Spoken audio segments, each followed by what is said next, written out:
لوگوں کو جو ہے بڑا یہ ناز ہوتا ہے کہ پتہ نہیں ہم نے شاید تفاسیر پڑھ لی ہیں، ہم بڑے نیک ہو گئے ہیں، ہم نے 500 احادیث جو ہیں وہ حفظ کر لی ہیں.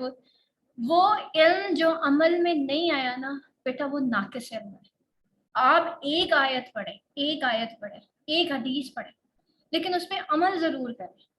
جب آپ پریکٹس کر لو گے تو وہ آپ کی زندگی کا حصہ بنے گی.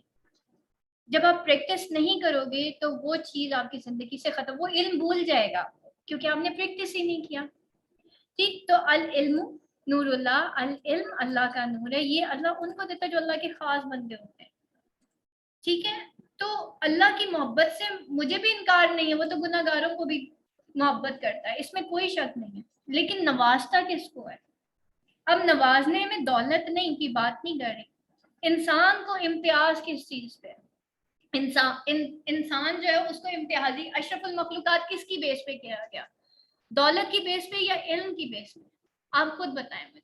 آبویسلی علم کی بیس پہ.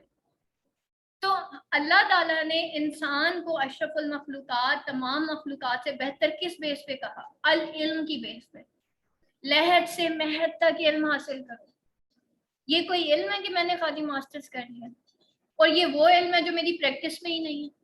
ہاں، اگر ماسٹرز کر کے میں ڈفرینٹ چیزیں پڑھتی ہوں اور ان میں سے کچھ ایسی چیزیں جو میں آپ کو بتاؤں بیٹا، ماسٹرز کرنے سے پہلے میرا اور طرح کا ویژن تھا. ٹھیک ہے، ماسٹرز کرنے کے بعد میرا اور ویژن ہو گیا. ایک آپ کی پرسنالٹی کی گرومنگ بیٹا وہ آپ کی علم پہ بیس کرتی ہے، دولت کے آنے جانے پہ بیس نہیں کرتی. آپ کا ٹھہراؤ آپ کی علم پہ بیس کرتا ہے.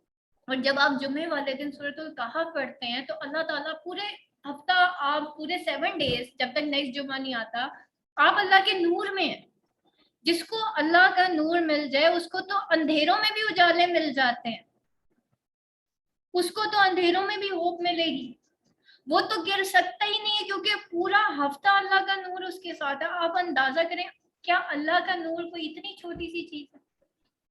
یہ بہت بڑی چیز ہے. اللہ تعالیٰ نے قرآن میں ہمیں ایک دعا سکھائی، ربنا اتمم لنا نورنا واغفر لنا انک علی کل شیء قدیر. ربنا اتمم لنا نورنا، یا اللہ مجھ پر اپنا نور، ہم پر اتمم لنا مکمل کر دے. ربنا اے ہمارے رب، اتمم لنا مکمل کر دے ہمارے لیے، لانا لیے ہمارے، نورنا نور ہم پر، اپنا نور ہم پہ جو ہے وہ پورا کرتے، مکمل کرتے. وغفر لنا، اور ہمیں معاف کر دے. یا اللہ پہلے ہم نے اللہ سے اس کا نور مانگا، پھر ہم نے کہا یا اللہ ہمیں معاف کر دے. آپ کو پتا استغفار کی کیا اہمیت ہے؟ استغفار جب بندہ کرتا ہے اور کنٹینیوس کرتا رہتا ہے، یا اللہ مجھے معاف کر دے، معاف کر دے، معاف کر دے، اللہ تعالیٰ کیا اللہ تعالیٰ اس کو وہاں سے دیتے ہیں جہاں سے اس کو گمان بھی نہیں ہوتا.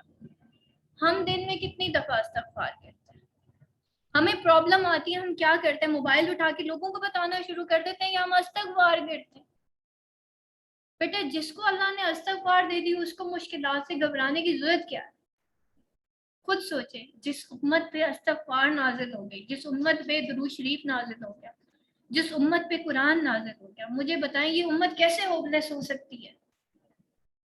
کیسے ہم ہوپلیس ہو جاتے ہیں؟